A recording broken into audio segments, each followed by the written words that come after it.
All right, so welcome everybody to this year's COSF panel at PES. I'm Nasim, this year's chair for the Committee on the Status of Women. Before getting started, I'm just gonna, make a few introductory remarks just to get the ball rolling, and then, it's gonna be a few minutes, just 2 or 3. So the reason we sort of you see the title of this panel is a little bit awkward, but the reason we brainstormed this theme, and also the committee kindly accepted it to be the theme of this year on feminism, helping or hindering resistance, was because of this worry that was brought up in our discussions about how, yes, change and progress against injustice can happen, and progress is taking place. But at the same time, especially in the past few years, we kind of felt that change and progress also failed to come to fruition more often than not. So it's obviously naive to assume that we are just on a path towards progress and nothing else. So we thought examining the flaws within theorizing against injustice and theorizing for progress should also be on the agenda alongside imaginations for progress. Initially, we proposed examining one such case of theorizing for progress, white feminism. We thought we're better to have it rather than in our committee on the status of women, and seeing how feminism can be remiss towards certain nuances and how this remissness creates ethical concerns. Now, stick a pin in this discussion, I'll come back to it again, but at the same time, I've always had this worry about panels that are assigned a designated spot on the program, because usually those committee members also are submitting other alternative sessions and papers. And obviously, because those other contributions do not have a designated spot, if we're to allocate our time, we usually tend to spend more time on those contributions and then rush to creating these panels. So in my head, I worried about the quality of the panels, especially for the time that I was supposed to be the chair. My God, my Apple Watch keeps hitting the table. Therefore, I kind of imposed this slow scholarship initiative in a coercive way on my colleagues. I said, instead of us rushing to create a panel out of scratch, which sometimes can translate into hasty outputs, let's ask and invite prominent thinkers to share it with us. A paper, a thought, a discussion that they have already thought about or have written, and then we form our responses and discussions around it. So to this end, we asked Professor Sullivan to share with us a forthcoming paper on whiteness, and to go back to our discussion about feminism, helping and hindering resistance. In my response, I draw upon a case of what can be called an unethical prescription or an unethical feminist prescription and relation with the oppressed or with reality on the ground, to kind of bring the discussion to a full circle as it pertains to the panel's general objective. And Chris's response does the same as well. So we have recorded our portions, Shannon and I. So I'll read the summary of Shannon's paper and with a brief introduction, and then hand over the session to Chris. This way we'll have a good 30 minutes for discussion. So Shannon Sullivan is a chair of philosophy and professor of philosophy and health psychology at UNC Charlotte. She works at the intersections of continental philosophy, feminist philosophy, critical philosophy of race, and philosophy of the Americas and American pragmatism. She is the author and editor of 10 books, including Good White People, The Problem with Middle Class, White Anti-Racism, The Physiology of Sexist and Racist Oppression, White Privilege, and Thinking the US South, Contemporary Philosophy from Southern Perspectives, which is forthcoming. Now, I'll read the abstract, I don't know why, but just to sort of remain coherent. This paper, which is Shannon's paper, used critical phenomenology to analyze the white habit of being racially untraumatized, situated in the context of the ongoing COVID-19 pandemic, the April 2019 campus shooting at UNC Charlotte, and the May 2020 police killing of George Floyd. After briefly explaining critical phenomenology and the challenge of identifying and describing something that is invisible, I draw, Shannon, on existing emotional trauma literature to analyze 3 particular features of the white habit of being untraumatized. Ontological, effortless belief that events are real; cognitive, which is the smooth congruence of the world; and self; and temporal, which is a comfortable orientation in time.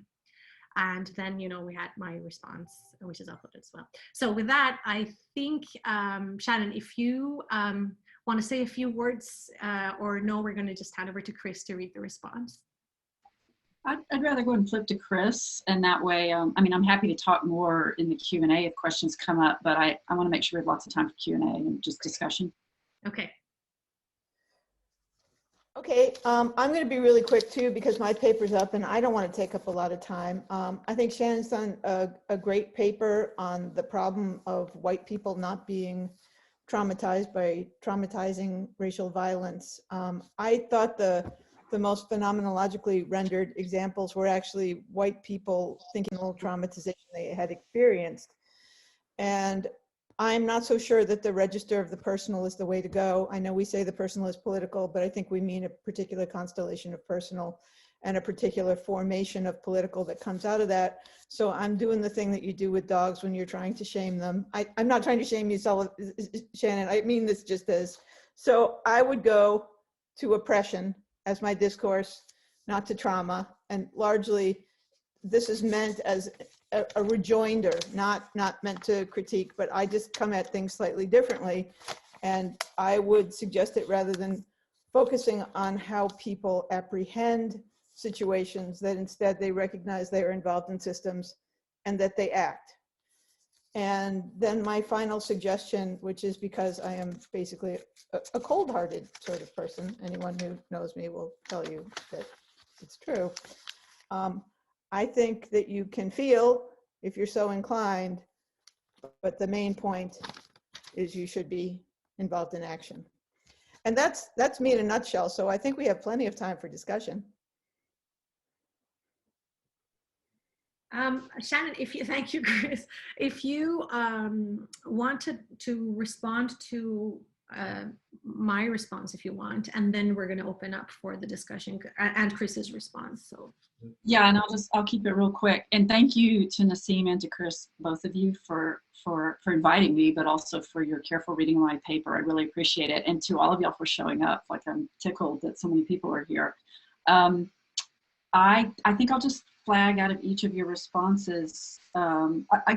First thing on the paper in general, let me just say real honestly, I wrote this when I was undergoing, I think Nassim's already heard me say this, I wrote this when I was undergoing some trauma of my own personally that had nothing to do with the Floyd murder and any of the events I describe here. And so sometimes I worried this paper was just really half-baked because I was writing it in a kind of bad space. But one of the reasons that seems relevant to me is when I was using some of the trauma literature to reflect on my own trauma, I'll just be honest with you, the way I felt, that is not the way I felt about the George Floyd killing. Like, I was just noticing, I cared about that, the ways I was acting, but I'm just noticing the difference and like what's going on with that. I'm just trying to kind of honestly examine, as I like to do, like here's another one of these white habits of a kind of white privilege that I think is operating, and trying to understand that. So, Chris, I think I'd be interested to hear the audience too. Yeah, I think it's a really interesting question. How much to draw on feelings? How much to draw on the personal? Where I come back on the feeling versus acting is, I don't know how to get people to act if they haven't hooked in some way. And I think that that's got to involve affect or emotion and some kind of fuel to get people to get out there and act. And why do they do that and how do they do that? So I don't want to collapse, but I can't really separate the question of institutional and other structural forms of oppression from some personal matters of, well, how do you motivate or come up with the fuel to get people to care or try and make any changes? And so I don't ask it as a rhetorical question, but that's where I tend to come at it. That's why I tend to come at it at the personal side, is not to like navel gaze as a white person, but how do you really get white people to care or to do anything about it? And then Nassim, this, in some ways, Nassim, this wasn't your main point, but I think it was. So when you were describing at the beginning of your response, one direction I thought your response was going to go, and I appreciate all of your response about this issue of, are we obligated to resist oppression, and what kind of trauma gets done when you insist that someone's obligated to resist oppression. But at the beginning of your response, when you were talking about I as the author, I think what you were pointing at is that I'm assuming the audience of the paper, I'm reading my notes, is doubtful about the lack of right trauma. And then the work I'm doing to try and say, what does it mean to try and identify something that's invisible, or there's not a there there. And I think phenomenologically, that's a really interesting question, but something about the way you asked it, Nassim, it made me realize, I think maybe you're pointing to how I'm implicitly, without acknowledging it, writing for a white audience. I mean, who is it that's not seeing the there that's there? And that's mostly white people. So it may not be the end of the world that I was writing for a white audience, except I think I didn't see that as I was doing it. Or I think I want to raise that as a question about, is it merely this phenomenological question about how do you identify a not there-ness? And I think that's an interesting question. But as I was doing that, have I just snuck in an implicit assumption that the main people I'm talking to out there are white? And what does it mean if I was doing that and didn't identify that? So that was one of the thoughts that got going in the beginning part of your, it was an interesting thought that your response led me to. So thank you for that. Okay. Chris, do you want to go? Can I say something real quick? Yeah, one of the things I was fascinated, because we had this discussion with Chris and Shannon, the three of us had this meeting, and Chris was mentioning how, no, this is like, you know, I don't, and I found myself trying to have to bring in me not being white to say that I feel this. I feel that the untrauma is there. And I feel it in the context of when the untraumatized theorizes for the traumatized on how to proceed and how to overcome the trauma. So for me, I was nodding my head as I was reading your paper, but I think it's a very interesting testament to the dead spots of theorizing for struggle, that the fact that there is an untraumatized relationship with reality. It makes the fact that there is untrauma, it makes you formulate different theories. It makes you even ask people to coerce them into what you think is their liberation. And then I gave the examples of Fanon, of Mika Brzezinski's, you know, April Ryan, and obviously Spivak's case, to say we have been hurt by this untraumatized theorizing of struggle. So for me, it has great potential. The only kind of like twist I made to it was I made it a collective thing. I said, you know, so you were talking about whiteness and your examples, and then I said, this is a collective burden on people who are being theorized for, and it goes back to, again, Linda Akoff's discussion of speaking for the others.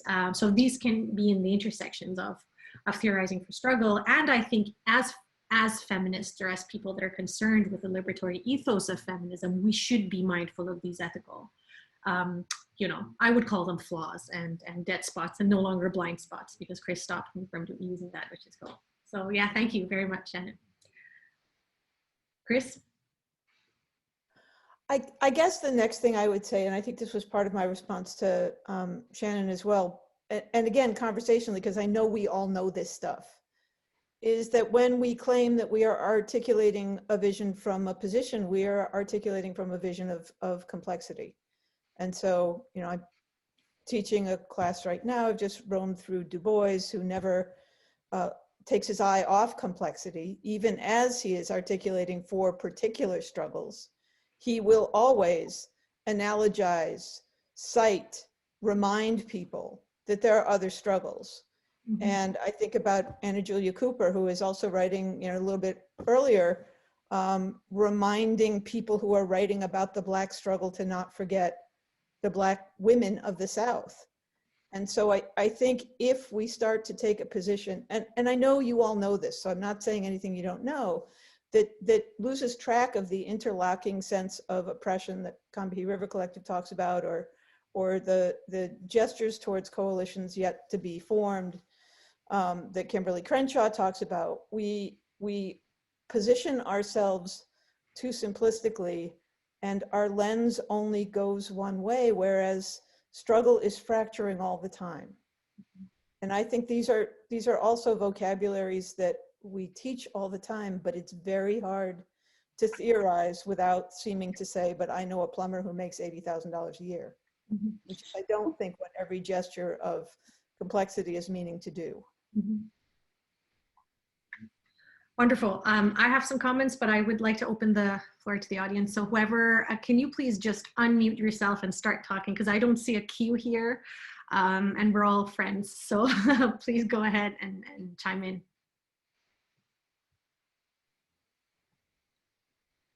I'll pose a question. Yeah. Shannon, thank you for this paper and thank you for joining us. I've been a fan of your work for years. I actually think it was Chris way back when you were on my dissertation committee who may have alerted me to your work, Shannon, and brought me over to that probably 15 years ago. So it's nice to see both of you in the same space today.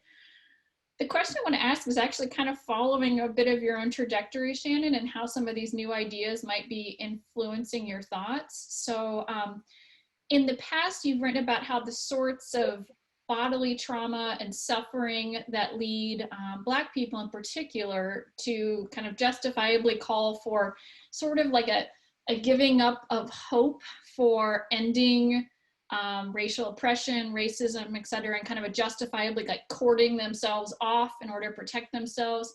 And that, of course, resonates with some of your colleagues like Calvin Warren, Ta-Nehisi Coates, some Black nihilists. But your other pragmatist friends, so folks like Melvin Rogers, Eddie Glaude, Cornel West, seem to encourage a sort of persistence within that space of trauma, and maybe adhering to this kind of idea of meliorism, where things can improve in the long run with effort or with action, to use Chris's words. And so I'm wondering, if you might comment more on where you stand relative to those differing views today, and how the new ideas you're sharing with us today about white folks and this habit of being untraumatized might impact that stance. Wow. Thanks, Sarah. Thank you. And that's a really good question. And it's a hard one.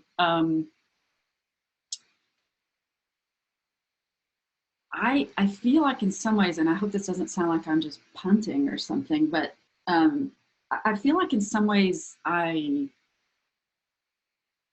am interested. I find it hard to answer the question. So the piece that the giving up on, the pragmatist giving up on hope piece that was engaging Calvin Warren's work, and that was really one of the first forays I had for just really thinking hard against how much has pragmatism and ameliorism implicitly bought into this linear progressive model, which I know all pragmatists say, no, it doesn't have to be that. And I believe that, I'm not being snarky, but really pressing hard on the meliorism as not doing enough for me, and looking for some other options. And if it isn't, pragmatism is all about, loosely anyway, truth is found in what works.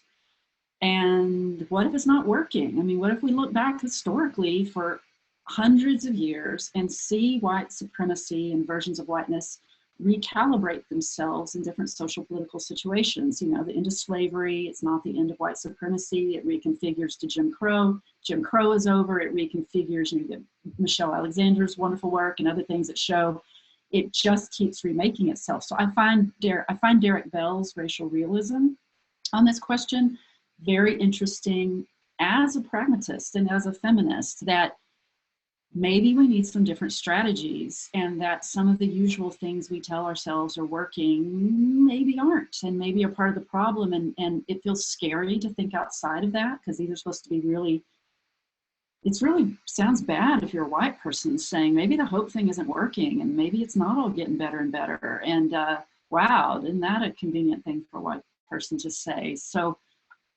I don't want to say I'm pessimistic, but so in some ways what I find myself doing is backing away from that question and just trying to really be in the present of what's right now helping people cope.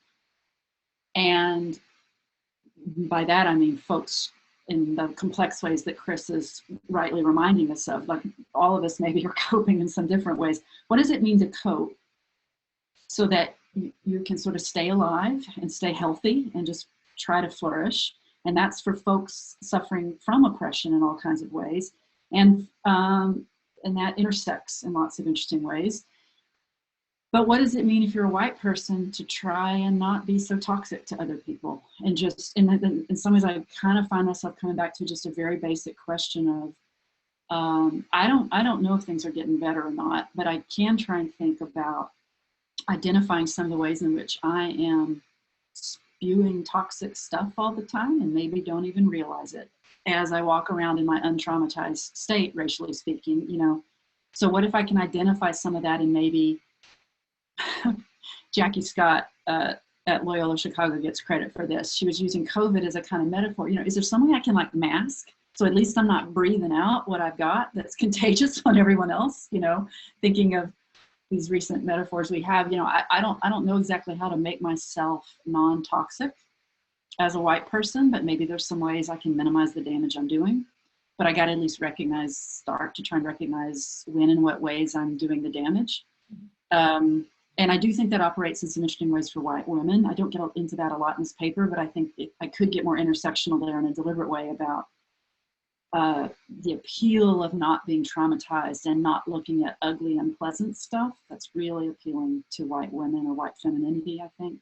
So anyway, that was a long way of saying I still identify as a pragmatist in a lot of ways, but I really want to push to ask some harder questions and maybe go some places that are very uncomfortable to sit in, which are like, what if the hope is, what if for white people, and especially, it may be that, oh yeah, I'm gonna stop talking so y'all can get in, but maybe, you know, the answer to the question could get really different depending on who's answering it.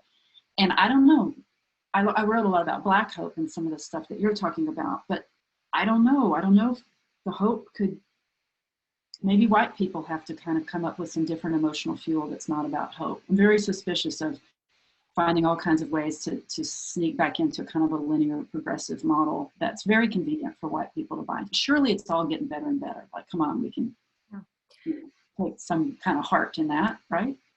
Yeah. I just wanted to say thank you, Sarah. Can I jump in for a second? That was a great question. And I wanted to say maybe one of the ways is to actually calling attention to the fact that untrauma, the state of being untraumatized does actually make you have a very particular relationship with reality. One that can eventually translate into formulating unethical theories for progress for the people that are traumatized. That's why I love the idea of untrauma, Shannon. And I was not telling you, I was not implying in my response that you're writing for a wide audience. It was just because I was hurt by the fact that some people might think this doesn't exist. And I'm like, no, it exists. And it not being touched on, the non-presence, does have an actual consequence in reality. So, well, and I found your analysis of how it, yeah, I'm just repeating what you said. I found that very helpful, that you can identify and experience this thing I'm talking about that feels like a there that's not there. You're like, no, look at these effects right here in my life as a person who's not white. It, boom, right there, you can see the effects, even if a white person can't tell what she's doing when she walks around untraumatized. Like what an effect the not existence of that thing is, but it still is having all kinds of effects. Yeah, so that was helpful for me. Thank you, Sarah. So we have Sally and Ron. I actually think it's better if both of you ask your questions, and then I'll have Shannon respond to them. So Ron, go ahead, please. What's that? I think Ron. Sally was ahead of me. Oh, Sally was ahead of you. And here it's. Please go ahead. Go ahead, Sally. I'm glad I don't have to manage this. Well, let me assert my white male privilege here and assert a lifetime of anti-racism struggle. And, you know, I think that any kind of hope is always hope of the wrong thing. And that the only kind of position that we can speak from as white people with any kind of credibility is speaking from a position of engagement in real struggle in every aspect of our life on these issues, whether it's the affective part of our life or whether it's the institutional part of our life. And if we're not engaged in that, then we sort of have nothing to say about it. And I think that those spaces of actual struggle are the spaces from which we need to try to theorize. Exactly. Shannon? Or should I go? Go ahead, Sally.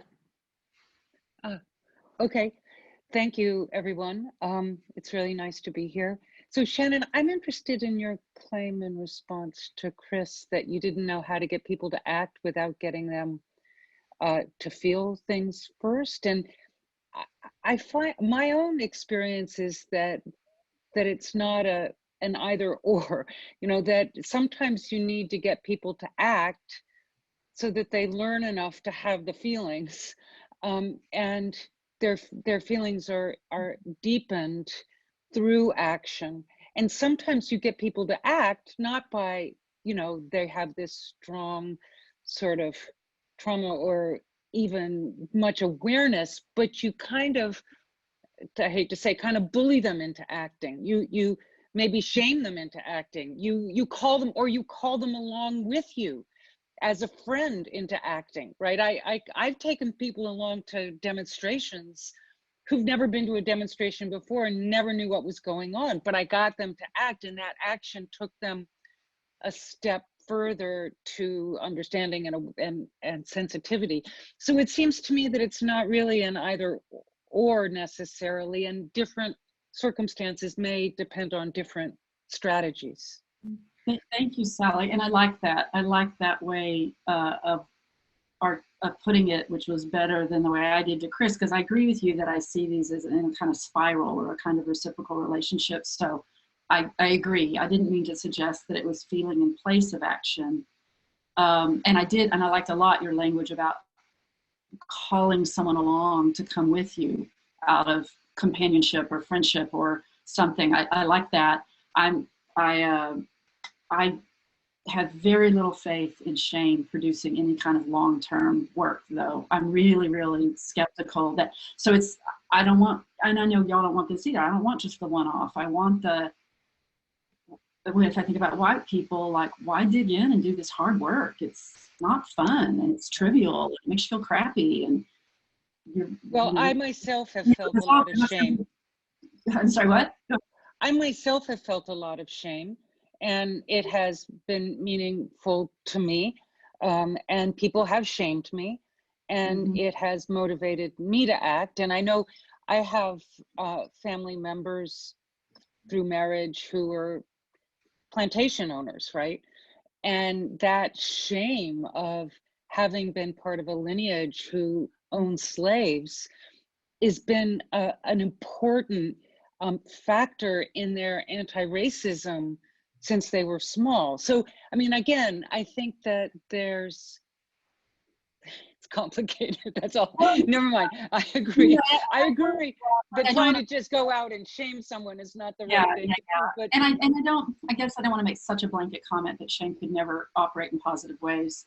But in some ways, what I hear you saying is, I guess what I do want to point out, how the affective and I think the ontological, in a very historically grounded way, I'm using the word ontological, I think those are closely intertwined. Like who and what a person is, the self that they are, I think is just affective through and through, meaning how we hook into the world, what turns us on or off, and where is that hooked in fuel to stay with something in a long kind of, and I do think that's a kind of ontological question that, but I don't think it can be separated from some kind of affective emotional question. So I guess I just, and I'm even okay if we want to call that feelings, you know, whatever language we use there, that I just don't see how to leave that out of the picture if we're going to get kind of some long-term reconstitution of selves so that they behave and act and be with other people in different ways. Yeah.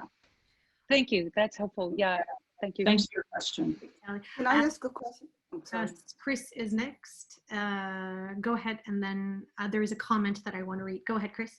I just have a quick one about shame. Back in the old ACT UP days, of course, our habit was to shame, you know, chant shame, because institutions were unresponsive. But I also think coming from queer and transgender, nonconforming, whatever activism, a lot of us are mobilizing denial in very reasonable ways. And so being called to be traumatized, or being called to have a public face or a public function of feelings, seems to me, and this is coming, again, coming from a very different direction, and I don't think it's inimical to the project of what gets people active, is not useful. We do not wish to feel. We wish to have the world be better. The register of feelings is not necessary for that. Although I think it can be for some people. So I don't want to take that off the table either. I just want to put that on the table, I guess. Yeah. Yeah, I just have a point of disagreement on that one. I think the effective has got to get in there to get people to act. But just real quick, I know there are other people. I'm not calling on white people to publicly perform traumatization. I don't think I say anything like that in the paper. If I did, I would be completely opposed to that. That just seems like one more way for good white people to perform their goodness in front of everyone else. So it's definitely not about a public performance of showing here's how traumatized I was about George Floyd's death, and making sure that everyone sees that kind of thing. Yeah. Thank you. We have Barbara and Ashley. Before that, the only thing I want to say about shame and with respect to Sally's comment, in my response, I point to how this ontological and cognitive untrauma contributes to temporal violence for the traumatized. So I think if we sort of shift the axis from it not being, we're not trying to pinpoint or like ostracize anyone who is untraumatized. We're just pointing attention to the temporal violence and the harm that can bring for the traumatized. That would be a pragmatic turn, I think, in and of itself, because, and it's then you'll see that what an important ethical consideration it is in theorizing against struggle and in theorizing against oppression. So I just want to sort of keep mentioning that it is, when you pinpoint to the oppression, when you pinpoint the violence, be it temporal, or when you pinpoint the harm of it, then that can show itself as important.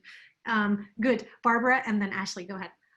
I'm so glad, Shannon. Thank you, Shannon, for this paper, because as a white woman, I had similar feelings that I was trying to understand a woman in terms of anger, and how my colleague of color got so angry and I couldn't get that kind of anger. But putting that to the side, I'm just saying that I resonated with the topic of your paper. I didn't think you were asking white people to become traumatized, because if you did, there's something very personal about trauma that I wondered if even Black people would want white people to be traumatized. But then my question is, how do you distinguish what it is you're trying to capture from things like racial apathy or Butler's notion of grieving and mourning? I really think you're trying to put your finger on something, and I'm just wondering if trauma is the right word when you're speaking about whiteness. Yeah, thank you. That's a great question. And yeah, that phrase racial apathy, I mean, I think you're right in some sense. I'd have to really think about am I describing one form of racial apathy or a form that racial apathy can take? And I'm sorry that in the thing I read and taped, y'all don't get to see all the footnotes and whatever, but Jose Medina's work is really important here when I start talking, because when you said racial apathy, it made me think about the kind of end of the paper is the upshot is white people's affective numbness. And so the affective numbness, which is kind of like the temporally violent dead spots, I think that Nassim is talking about. And that, anyway, the affective numbness comes from Jose Medina's work. And I just think, yeah, so in a nutshell, right, white people are unable to feel with people of color because of a cultivated lack of interest in them. Or to use Mills's words, they're just sort of sub-persons, so their pain and suffering doesn't register affectively. And so yeah, in a way, gosh, to get back, sorry, to hone back in on your precise question, I might be just I haven't thought through that, but I think there probably are lots of points of overlap with some of those concepts like racial apathy, and trying to understand phenomenologically how those operate, and then within, especially with Nassim's help, pointing to the ways that they do have effects, harmful, violent effects in the world. I don't know if I got at your question there. I mean, I do at the very end of the paper that y'all didn't get the whole thing of, say something like, it's not that white people should go try and get traumatized or feel traumatized racially. And then, well, I don't know. I think that's a question I kind of end on. I think that if white people, it's kind of that reciprocal relationship. If a kind of transformation of white selves, so they weren't built on white supremacy and white privilege and other things, I think that would have the effect of white people feeling way more traumatized a lot of the time. It's not that feeling traumatized automatically makes you anti-racist, but a transformation of the self, I think, would have that kind of effect. And I sort of acknowledge, I say in kind of a twisted way, it makes sense to me that white people would try and hang on to a kind of affective numbness so that they don't feel traumatized when they see so much violence in the world, because there's a lot of violence and you start seeing it and it's traumatized, and who wants to feel traumatized? But that kind of transformation is, I don't know if I say it's the cause or the result or some kind of spiral relationship again between the acting and the feeling where, yeah, I don't know. I don't know if I'm really answering your question. I just want to say that for me, untrauma, when I was reading this, I was convinced that untrauma is violent. It is violent. Like the persistence of untrauma is violent. And then I try to formulate it as how it's temporally violent for the collectively traumatized. And I think if, what I did was that I sort of added collectively traumatized and the collectively untraumatized to the idea of whiteness that Shannon was formulating to show that there is a special unethical relationship with the encountered reality, with the struggled reality on the part of the unstruggled or the untraumatized that can eventually be a dead spot if we don't pay attention to it as people who are theorizing on feminism. So good. Ashley, last question. This is so unfair that we only have 45 minutes. This is ridiculous. I'm going to see if Winston doesn't send a threat or something. We'll see if we can go a little bit over, but go ahead. We can't. The contract does not allow that. So it ends when it ends. Okay, thank you. So go ahead. I'll try to be really quick. I've been listening and thinking about the last lines of your paper, Shannon, which I really enjoyed, where you talk about how white healthiness shouldn't be embraced.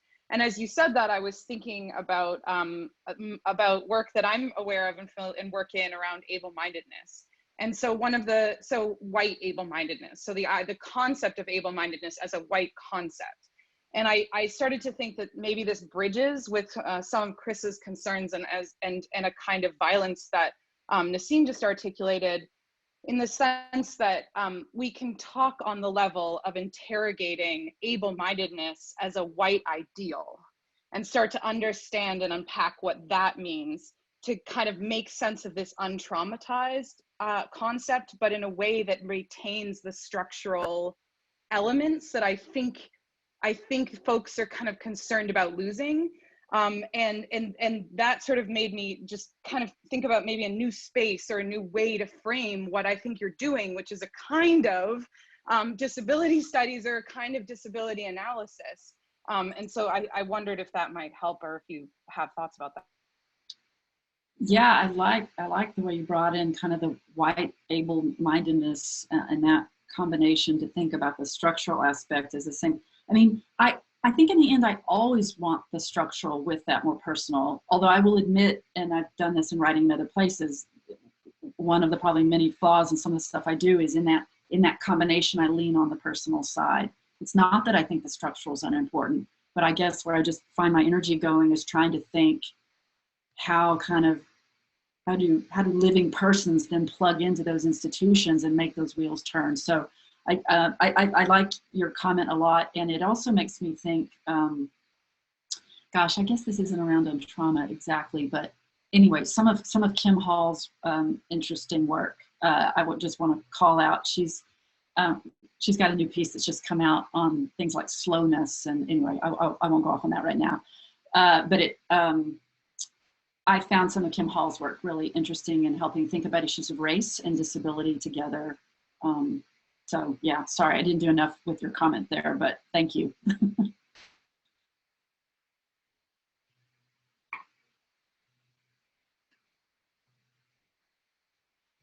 Have we?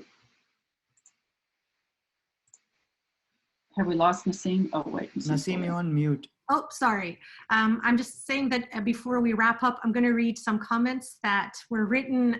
Greg has written, as a white person, could I make myself less toxic by describing myself to others as being overrated, over-rewarded, and intellectually overvalued due to racism? By talking about and acting on my feelings of ambivalence regarding my own self-assertion related to that, and by pushing to have more colleagues of color and more readings by scholars of color in my work. And there are a lot of people who were nudging that sort of like, Barb has a question, other people that I overlooked at the beginning. I apologize for that. And then I think, and related to my last comment, Greg writes, linked to gender, more specifically, are white men like me predictably likely to read as being more intelligent and rational than we actually are due to the way racism favors white men, and are white women, in keeping with gender stereotypes, read as being more emotionally intelligent, compassionate, and empathetic than they actually are due to the way racism favors white women. So I think I would like to wrap up the discussion because we're almost closed, we're almost out of time.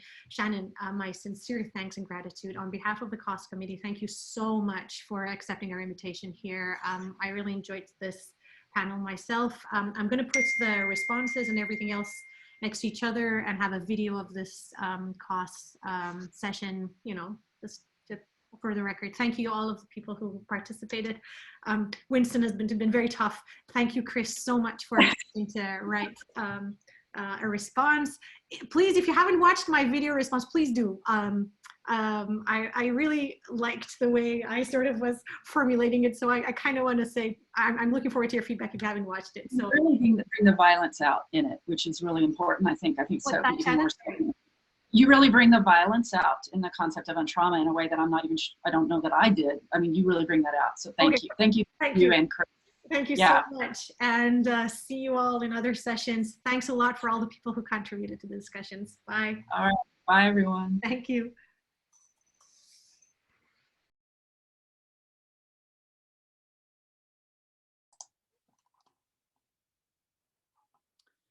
Hi everyone, I'm Shannon Sullivan, and this is my presentation of the paper, The White Habit of Being Untraumatized. And I'll try and talk loudly because I tend to talk softly on Zoom. I won't be able to read the whole paper because I'm going to try and keep it under 30 minutes, just so you know time-wise. If you look at the 2-page summary, there is at the top of that page information on where the full paper is forthcoming. So I'll be able to, I'll skip or kind of summarize some places. I'll let you know when that happens. So I'll dive in and I'm just going to read it. Sorry, no fancy PowerPoints. Okay, so on April 30th, 2019, the university in the United States at which I teach was terrorized by an active shooter who killed 2 students and injured 4 others. That traumatic event was soon layered with other local, national, and international traumas.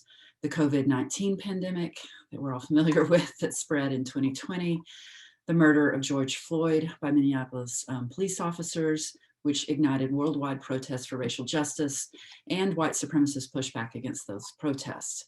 I'm going to skip some of the introduction that says a little bit more about those traumas, because this paper was written for an international audience, not just a US audience. But I think y'all are probably all familiar with those events. So Stop Killing Us was and is the demand of many Black people in the United States. And I explain a little bit in the paper. I think a lot of what I say here has implications for other people of color and for Indigenous peoples. And I'm going to focus on Black people, but it's not because this experience is unique to them.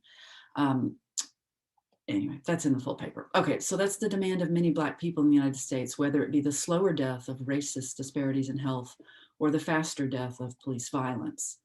Now, without minimizing the significance of the trauma that these events, COVID, police murders of Black people in the United States, without minimizing the significance of the trauma of these events and the trauma that these events have inflicted on Black people, I want to focus on a different phenomenon in this paper. These traumas help reveal what I will call the white habit of being untraumatized. Using these events as a touch point, my aim here is to access critical phenomenology to analyze the white habit of being untraumatized. My goal is not to attempt to prove, quantitatively or otherwise, that white people have been less traumatized than Black people by events such as terrorist shootings, pandemics, police brutality. Instead, my strategy is to assume for heuristic purposes that white people are not traumatized, generally speaking, in the same ways or to the same degree as Black people are by anti-Black racism. This assumption, my launching point, makes possible an examination of a white privileged habit related to racial trauma that's often overlooked as if it did not exist. After briefly explaining critical phenomenology and the challenge of identifying and describing something that is invisible, quote unquote, invisible to whom, I draw on existing emotional trauma literature to analyze three particular features of the white habit of being untraumatized. And those are ontological, cognitive, and temporal.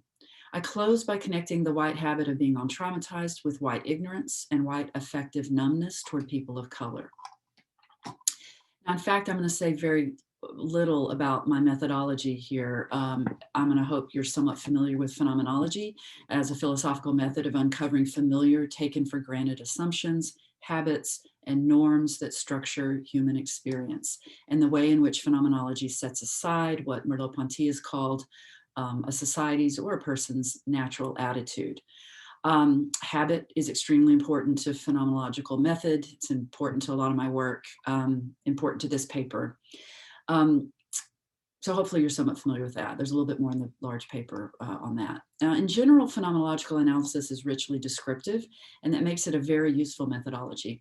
However, because sometimes a descriptive approach to a topic is inadequate, the subfield of critical phenomenology deliberately goes beyond mere description. Critical phenomenology, which includes feminist and critical race analyses, highlights experiences of power and marginalization to demonstrate how familiar habits and invisible norms can be oppressive and often are very visible to many people of color, women, and other marginalized groups. So critical phenomenology explicitly puts phenomenologically rich descriptions to work, investigating how individual and societal habits could be changed for the better. And it also pays close attention to the related question of what counts as better and for whom. Now, it's methodologically challenging to critically analyze something that's so ubiquitous and quotidian that it goes without conscious notice and even seems not to exist. This is true for a lot of habits, a lot of things, but it's true for habits of white privilege. Now, in the case of not being traumatized, the challenge is doubled, I think. Not only is the racial state of not being traumatized so everyday for white people that there doesn't seem to be anything there to analyze, but it's also a state of lived experience that's built on a negative. It's a state of not being a particular way. How do we reckon with something that is not, and yet that's incredibly powerful at the same time, experientially and otherwise? How do we see what is supposed to remain invisible? And how do we hear what's supposed to be ignored? How do we say what's supposed to remain unsaid, at least among good white people? Now, supposed to here means that seeing and hearing, speaking the trauma would challenge the violent status quo of global white supremacy and the dominance of white privilege. Supposed to thus has a great deal of moral, political, epistemological, and economic force behind it. So under this umbrella of critical phenomenology, still doing a bit with the methodology here, my specific approach for addressing these challenges will be to use existing scholarship in the phenomenology of trauma as something like a camera negative.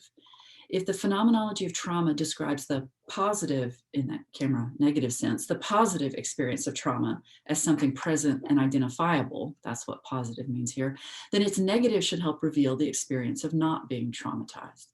Negative here does not mean a mere absence.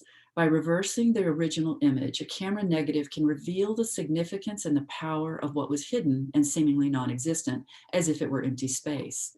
Now, by reversal, I don't necessarily mean that I will always take the opposite of the positive analysis of trauma, although in retrospect, I think I do that a lot, but I think there could be more to do with this camera negative approach than I'm able to do here.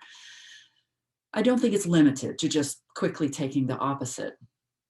In any case, what I want to do is use the positive recognizable features of trauma.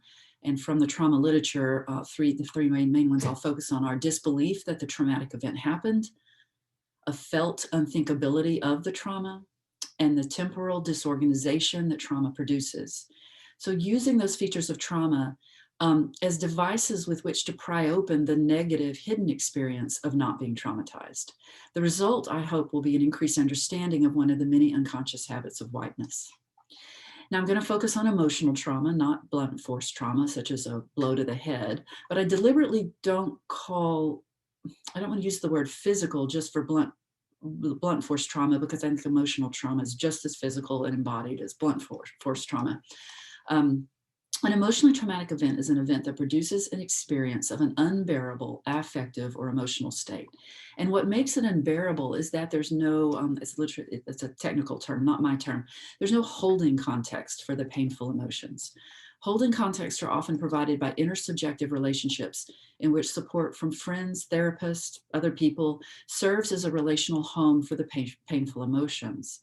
In addition to interpersonal relationships, holding context more abstractly, but no less crucially, I think can be provided by impersonal features of the world, which are ontological, cognitive, temporal, etc. Those impersonal features of the world that give the world and the self that lives in them their coherence. So those two can be holding contexts, I think. And I think a lot of those are very important for thinking about white untraumatization. So absent a responsive milieu provided by some form of a holding context, intense emotional pain tends to become traumatic. That's how and when the intensity of pain by itself is not necessarily traumatic, but it becomes so, or can. In other words, intense pain and horrific events do not necessarily produce trauma. Now, here we need to distinguish real quickly between horror and trauma. Horror can acknowledge, I'm going to use that term to acknowledge something that's very terrible. It's not a minor event in life, it's big and it's terrible. And if we don't have that distinction, we can inadvertently equate a terrible event with a minor one. And then in that sense, we might be tempted to use the word trauma to mark the difference between the terrible event and the minor event. And I don't want to use the word trauma to do that. People can experience genuine horror at events in the world without that experience becoming emotionally unbearable and thus traumatic. This means that when trauma does not occur after a painful or horrific event, we should ask, what are the holding contexts that prevented trauma in this case? How do they function, and what is their cost? I actually don't do as much in the paper with that as I would like to. That needs a second paper, the holding context that white privilege and white supremacy provide in a nutshell. The question of cost is especially important. Not being traumatized tends to be considered a positive state. And the goal of therapy, for example, is to avoid trauma and or transition a person out of a traumatized state as soon as possible. Now, this makes good sense in that being traumatized is excruciating and impedes life function. But the fact that trauma is painful and debilitating does not necessarily mean that being untraumatized always is desirable, or that the holding contexts that prevent it, that is traumatization, are worthy of affirmation or cultivation. I'll say a little bit more at the end of the paper about that point. Without disregarding the unbearableness of trauma, we can learn something important about whiteness and racial trauma if we temporarily suspend the belief that being untraumatized is always or necessarily a desirable state. What we then can see is that in the context of race and racism, not being traumatized is not necessarily a state of being that people, and white people in particular here, should strive for. We also can realize the high costs of holding contexts for preventing white people's racial traumatization. We can recognize that those exist and hopefully make the decision, the judgment that those are unacceptable. Okay, so let me dive into the 3 points I want to make about the ontological. I'm going to mostly skip the temporal and talk more about the temporal. So ontological, effortless belief that events happen. Ontology concerns reality. It asks fundamental questions about what's real, what exists, answers which are not always simple or immediately evident to the eye or other senses. Trauma is ontological in that it impacts the reality of those who are traumatized. When a person undergoes a trauma, a common effect is for them to disbelieve that the traumatic event has really happened. This did not really happen, as a traumatized person might say.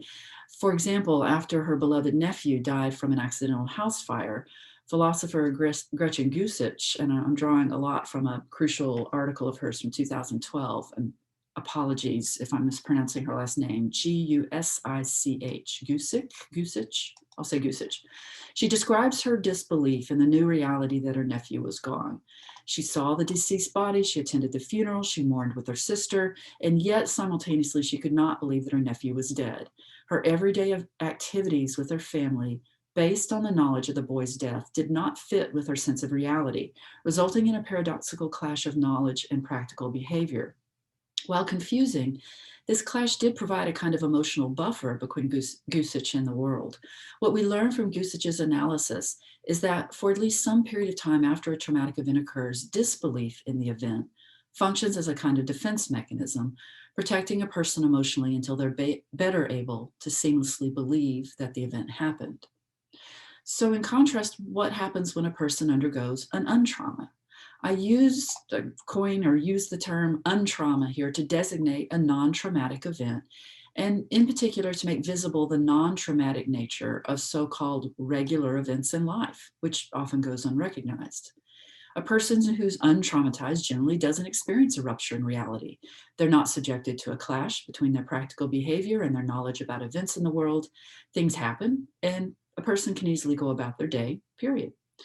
There's no question or internal struggle about concerning what exists in the world, how it exists, and that the lack of struggle is so taken for granted, it can seem strange to even note it. No emotional buffer or defense mechanism is needed to face the reality of daily events. They're just there, taken for granted. And an untraumatized person's belief in them is seemingly nothing of interest or import. It was actually really hard to write this section of the paper. I'm like, what am I even talking about? There's like nothing there. Belief for the untraumatized person is open and accepting of what is happening or has happened in the world. When untraumatized, one easily assents to the world and can say yes, assent to what the world holds open for a person and what's happening in it. I mean, even if it's crappy, you know, getting stuck in traffic or whatever, there's nothing troubling about disrupting reality. Now, in the case of whiteness, the habit of being untraumatized means that a white person does not experience a clash between their everyday behaviors and actions and the events that are occurring in the world. Things happen. Okay, reading this is going to like sound awful, but I'm just going to say it experientially the way it feels in a descriptive way. Things happen. For example, Black people like George Floyd die. And that's part of the regular, if sometimes unfortunate, stream of things. A person goes about her day, it's not shattered. A white person might find the death horrific, especially when watching a police officer kneel on Floyd's neck with a callous expression on their face, but that's different from experiencing it as a trauma. The felt sense of this isn't real, this isn't happening, is not experienced by the white person in question. There's no denial or other psychological defense mechanism in place to buffer the white person for at least a bit from the reality of the event. It fairly quickly and easily seems real. It happens all the time. And even if the white person laments that it's unfortunate or shameful that it happens all the time, it still happens. A fairly easy cognitive affective state of belief, which is often so normal a feeling that one doesn't notice it until or unless it's ripped apart, that state of belief seamlessly stays in place. Now, it can be difficult to provide concrete examples of the ontological dimension of being racially untraumatized because it seems so normal and uneventful. As I said earlier, there just doesn't seem to be any there. However, the seeming absence of a there marks a place to examine more closely.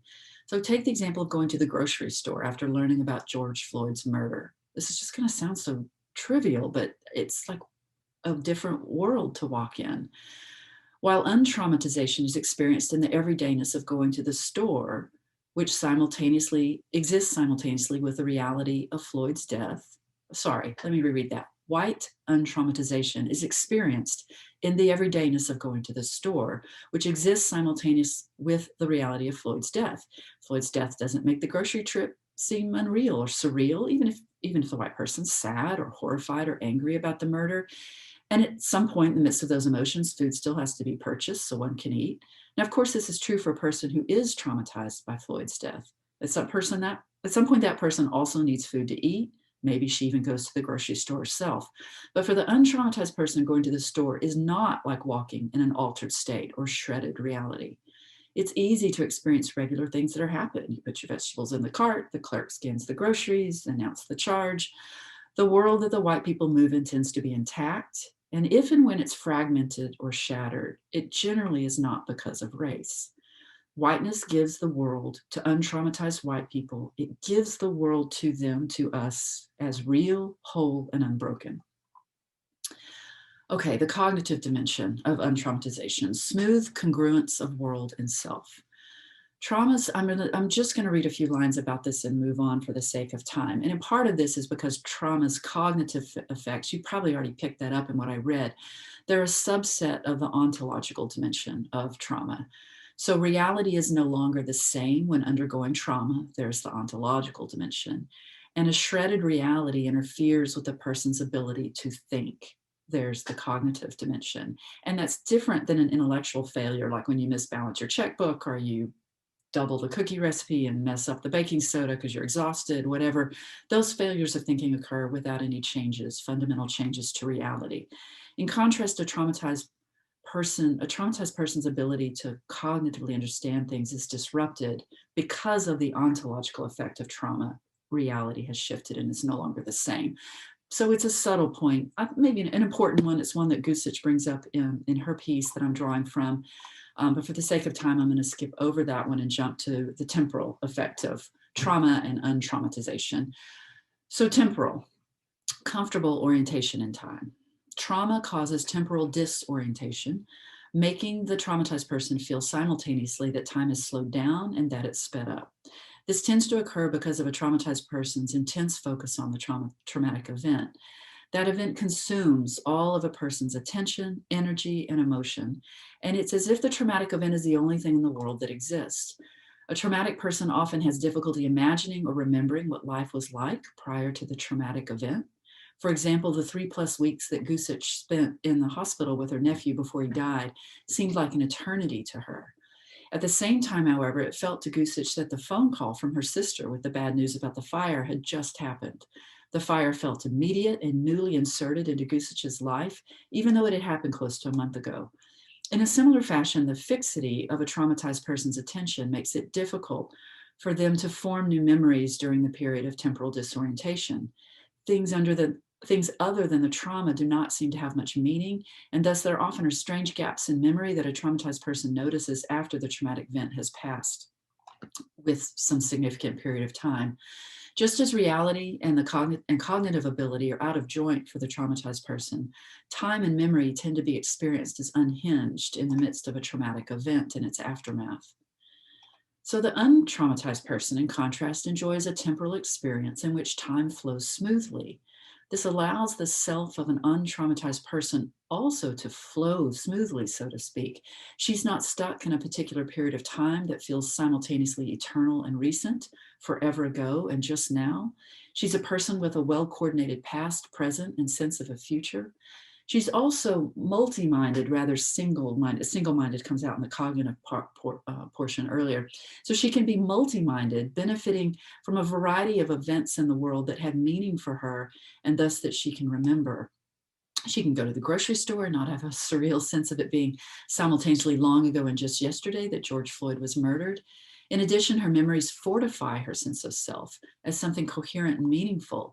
She is this particular person with these particular experiences, and they all hang together to form a being that exists because it can be experienced and located temporally. She can remember to consult a grocery list, for example. I mean, it sounds so basic, but and easily identify with the person she was when she composed the list sometime earlier in the week before Floyd died. White people tend to have a different relationship to time because of their racially untraumatized existence. They're able to have a felt sense of a coherently distinct past, present, and future because of their white privilege. They do not appear to be existentially frozen in a particular moment in time, fixated on a single event that takes over their entire lives. And for this reason, their sense of complex mindfulness about numerous events in the world is granted to them by their untraumatized existence as a white person. They flow, they move, they have a sense of existential freedom because of their temporal existence. They can form memories that help secure their sense of self. Their whiteness allows their self, qua their racialized self at least, to be grounded and at ease. I do briefly, by the way, this paper, one piece of feedback here might be how and where does intersectionality fit into this paper? And I briefly mentioned that in the longer version, but just am not able to do enough with that there. I do recognize how experientially this is affected, as we factor in gender and other things, class especially. It's not just about race, but here, for the sake of analysis, I am sort of focusing on race and whiteness, somewhat distinct from those other phenomena. Okay, with that aside. This phenomenological description of white people's relationship to time differs from some other political descriptions of white people's relationship to time that Charles Mills has described white time in really helpful ways that complement but are different for what I'm talking about here. I'm going to kind of skip over those. In a separate piece, I guess it was published about a year ago, I've described white temporality in terms of experiencing time in a kind of linear arrow of racial progression, instead of experiencing it sort of more archaeologically or vertically, where past, present, and future coexist and become sort of stacked or layered on top of each other. And so I've described in different ways how I think those different ways of experienced time often are, at least can be, are racially differentiated in terms of how white people experience time. I'm going to skip over some of that for the sake of time, haha. Yeah, I will skip that and get to sort of the upshot, one of the upshots here that I want to talk about, which has to do with white people's affective numbness. So effortless, smooth, and comfortable. These words describe the racially privileged habits of white people due to their racially untraumatized existence. Being racially untraumatized is one of the ways that white privilege operates. It's an unearned and unjust benefit that cushions white people's lives in various ontological, cognitive, and temporal ways. Being untraumatized helps form who white people are qua white and how they respond to and engage with the world, often unconsciously. White people generally know how to live and be racially untraumatized without thinking, as the cliche about habit goes. And even though it's a cultivated way of being, white people tend to experience racial untrauma as natural and ordinary, and thus also the racial trauma of Black people is experienced by white people as excessive or unnatural. And probably more deserves to be said there on that point too, by the way, but I don't have time here. So these descriptions of white people who are racially untraumatized, they might not sound like typical emotions such as sadness, anger, or joy, but they are affective states.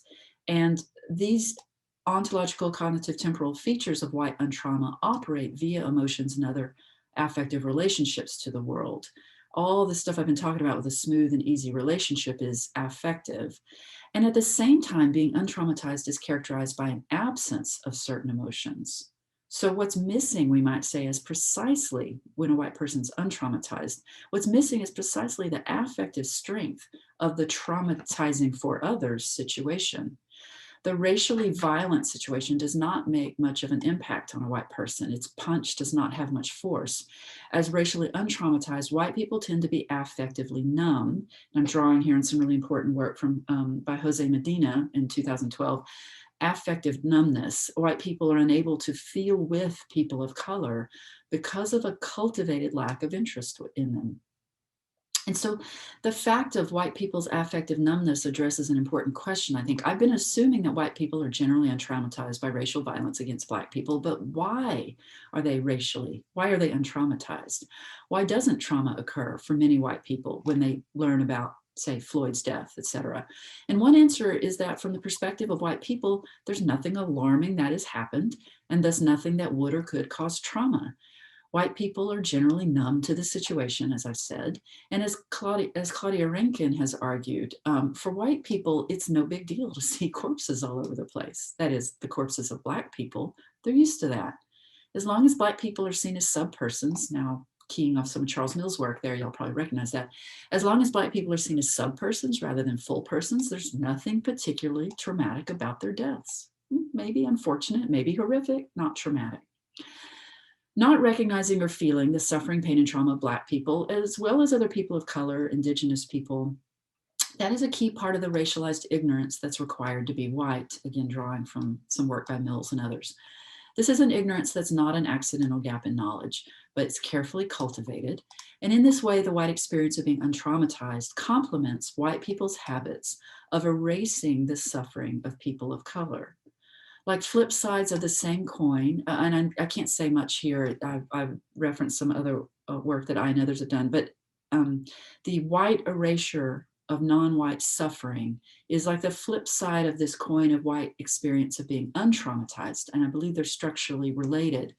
To be a white person is required not to know cognitively or affectively the racialized trauma, current and past, near and far, that feeds into a white person's life and sustains her existence. Now, I'm gonna try and wind down here if I can pretty quickly. So in general, the openness and acceptance of untraumatized belief can seem very psychologically and emotionally healthy, and I referred to this briefly in the introduction. Rather than erect defensive barriers to understanding reality, wouldn't everyone want to live in a state of untraumatized openness and receptiveness to the world? I mean, wouldn't everyone want a stable cognitive and temporal relationship to themselves and the universe? And assuming that the answer to these questions is yes, overcoming the disbelief of traumatization would be an important step on the road to recovery from whatever the trauma is. Moving beyond the paradoxical clash between the reality of events that have happened and what one is emotionally capable of believing is important. However, the particular case of white untrauma demonstrates, I think, that the untraumatized state of effortless, smoothless, and comfortable relationship to the world, that is not always a phenomenon to be affirmed or aspired to. Affirming it in this case is to endorse a destructive state of existence made possible by white privilege, white supremacy, and anti-Black racism. Much of white people's psychological and emotional health is built on these oppressive foundations. For these reasons, white healthiness, whether ontological, emotional, etc., should not be used as the yardstick by which to measure human health. And here I really think critical philosophy of race has really interesting connections to make with the health sciences and medical sciences. It should not be embraced as the existential norm to which Black and other people of color should aspire, and it shouldn't sit unchallenged as a supposedly racially neutral, healthy state of being. This white state of untrauma is a racially privileged existential state available generally restrictively to white people only, and it's not healthy. Put another way, both medical and layperson understandings of what counts as existentially and psychologically healthy regarding trauma need to be rethought through a critical whiteness lens. I have a little bit more of a conclusion in the long paper that I'm going to skip because and I at least briefly do say something about, yes, I think this connects with racial justice. It's not just white navel gazing about the psychological existential state of white people. I do think transformation in white people's relationship to untraumatization could make a significant difference in terms of white people's capability and effectiveness to meaningfully participate in racial justice movements. So I do think this is a gear that turns some wheels, and I say something at least in a little bit more depth in the longer paper. So thank you for your time. I'm going to stop now. And as I said, there is a 2-page summary of the paper that if you didn't use it to follow along, you can access now if you like, and it has the full citation information for the longer paper at the top. So thank you, and I hope to see you at the discussion that we have in the conference itself, and have a good discussion and listen to your questions. Okay, thanks, bye.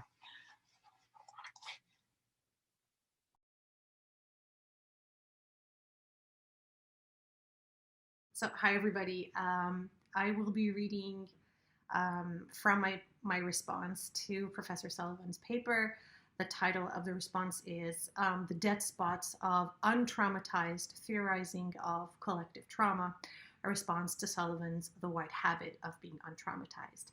And I will not offer my usual 1-paragraph summary of the paper in the interest of time, also because Professor Sullivan has kindly provided us a handout, so I will start getting right to the point.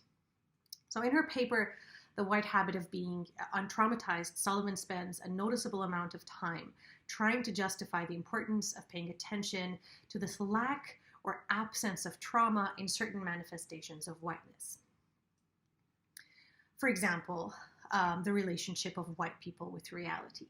Her providing an explanation of the type of methodology, critical phenomenology, to expand on the problematic is, to me, yet another justificatory move to convince us that this notness does in fact exist, and that despite its invisibility, it can contribute to oppression. In other words, it is true that there seems to be not any there, and I'm quoting Sullivan, but the fact that the trauma is not, or not present, should not divert our attention from the important role its absence has in forming a very particular relationship with reality. From the presence of these moves, one can feel that what is assumed by Sullivan is the persistence of a certain suspicion for the readers that this absence does in fact exist and that analyzing it matters.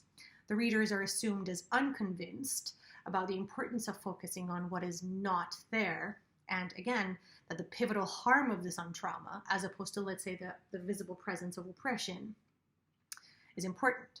It seems like the audience is doubtful about its importance, or is assumed as doubtful about its importance or the importance of this untrauma in the formation of struggles and relationships with reality. A reality that I think Sullivan would agree can also be termed as a struggled reality, a reality in which certain people struggle more than the others. So halfway through the paper, the destructive affirmation of this non-presence starts to manifest itself. The absence of trauma leads to the formation of an untraumatized relationship with the struggled reality. A relationship that Sullivan divides into three categories: cognitive, ontological, and temporal. Yet Sullivan's worry is justified. The fact that this untrauma is invisible does pose challenges for affirming its presence and its destructive role, as one might feel that the importance of focusing on this notness still refuses to solidify itself concretely before the reader's eyes. I wonder if this notness being seen as unimportant is only for an audience that might themselves have a temporally, cognitively, and ontologically untraumatized relationship with certain notions of reality. I will not even go to the problematic of ocular centrism, to lament about this indifference to this non-presence and to the importance of it. So, I don't even go there. So in this response, I will provide instead an example in the hopes to further concretize how oppressive this non-presence can be. Prior to that, I want to recall a few features of this untraumatized relationship with the struggled reality that Sullivan calls attention to. In the ontological sense, the world appears as not fragmented and whole. The cognitive characteristics are that the world and reality appear as unbroken, smooth, without vicious rips and tears, and with an ability for the untraumatized to make coherent connections with different pieces of reality. The mind is at ease and does not experience cognitive dissonance, nor any psychological or emotional agony that accompanies such dissonance. So my example will illustrate how these ontological and cognitive untraumatized takes on reality will become temporally oppressive in a very specific context, in the context of formulating and theorizing resistance against oppression for the oppressed by the untraumatized. I will, with the help of Sullivan's argument, frame this untraumatized relationship this way: an affective numbness about how problematic it is to prescribe and assign normative values to the struggled person's future or pasts, or to prescribe other presents or futures for them and for their struggles in general. I hope to do two things with this example. One is, as I mentioned, substantiate and exemplify this indifference to this non-presence, and two, to draw attention to the oppressiveness of this relationship when the untraumatized, is in the position of prescribing to the traumatized how to overcome the trauma. To word it differently, the problematics of this particular relationship in the context of theorizing for struggles, theorizing for progress, and theorizing for the traumatized to overcome their trauma while having not been traumatized the same way. So a lot of repetitions, but I hope it makes sense. So from here on, a new discussion will be opened, and that's the example that I was talking about. This example is the format of an abstract for a paper that I responded to at the American Philosophical Association. It reads, "Many scholars have argued that oppressed individuals have an obligation to resist their own oppression. However, some might object that an obligation to resist one's oppression would further restrict the choices of oppressed individuals, thus exacerbating the material harms of oppression." In this paper, I, which is Kirkland, discuss this objection to the obligation to resist one's oppression before launching a defense of the obligation. She writes that I defend the obligation to resist one's oppression by calling into question the priority of the interest in preserving the choices of the oppressed persons. I argue, this is Kirkland talking, that an interest in addressing the harms of internalized oppression override the interest in preserving the choices of oppressed individuals such that we can uphold an obligation to resist one's oppression. In this defense to oblige to resist, Kirkland reflects on and contests Superson's argument on the restrictive nature of obliging the oppressed to resist their internalized oppression, namely Superson's idea on how this how this obligation can entail the subsequent double victimization and double oppression of the oppressed. Kirkland argues in favor of overriding such considerations, implying that they can be deemed as negligible within the larger scheme of liberatory concerns. Now, the insistence on overriding seemingly minor concerns while calling for the oppressed to fight their oppression has been around for a while, albeit under different guises. Such mechanism usually follows a common trail. An oppressed person gets prescribed or is advised to resist their oppression or to make a change in their behavior in order to fully liberate him or herself. And then there is another person, usually the one that has been traumatized, that cautions the former to watch out for nuances. Usually, the initial person who prescribed the obligation, here I will call them the untraumatized, is not convinced that the nuanced thoughts are worthy of dwelling in for too long. For example, I'm going to give 3 quick examples. We have Spivak, who through her work denounces the harm done to women or non-Europeans by the privileged West, by post-colonial critics, or by many feminists who want to give silenced others a voice. Spivak worries that even the most benevolent effort merely repeats the very silencing it aims to combat. This is while acknowledging that colonialists often thought of themselves as well-intentioned. She draws from the case of the British outlawing of the sati, the Hindu practice of burning a widow on her husband's funeral pyre. Spivak maintains that while this intervention saved some lives and may have given women a modicum of free choice, it also served to secure British power in India and to underscore the asserted difference between British civilization and Indian barbarism. This eventually made the Hindu culture to be driven underground, written out of law, denied any legitimacy. She therefore persistently questions the grounds on which radical critique takes its stand, and I'm quoting. Similar to Superson, Spivak's pushback is premised on worries like preventing the oppressed from representing themselves, reinforcing colonial outlooks on the world, and etc., that can easily be seen as overridable on the premise of the greater good of Sati women. Spivak's negative and worried answer to her own inquiry about whether today's intellectuals can avoid a similar condescension when they represent the oppressed echoes Superson's similar apprehension. I can almost also comfortably insert untraumatized in Spivak's sentence, today's untraumatized intellectuals, when it comes to Kirkland's argument. The second case is when we have Fanon and his pushback on Sartre's prescription for mostly Marxist Black thinkers on the right way to resist oppression, by reiterating that what those poets and thinkers were doing was not rigorous enough, meaning they were not fulfilling the bigger causes and harms within the ultimate Marxist thought. Eventually, Sartre asks them to leave their ways of thinking and join the workers of the world instead.